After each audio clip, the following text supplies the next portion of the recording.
interested in social work, and I guess because over the past 2 years I went through a bit of stuff and I actually got to work with youth workers and caseworkers, so kind of made me like think, oh yeah, well I want to have the passion to help the younger generation when I get older, and I want to help them in a way that if they feel like they don't have any help at all, I want to be the person where they can turn to for help. The reason why I chose social work is because it inspired me to be a better person, and because lately I've been seeing like a lot of like Indigenous kids like not having like a go or like a voice, you know.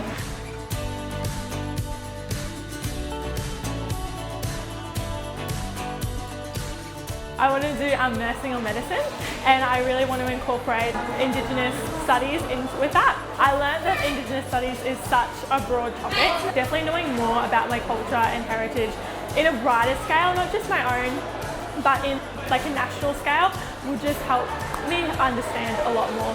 I was nervous when I first come because I didn't really know anybody but the other Abigail boys.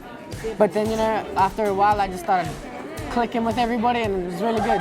We've been doing some fun activities, so every afternoon we play a bit of sports. So we had basketball, touch and volleyball. We've done heaps of Zumba and drumming. I want to do medicine because I don't see a lot of doctors in you know, our Indigenous communities, and I really want to like give back to everybody.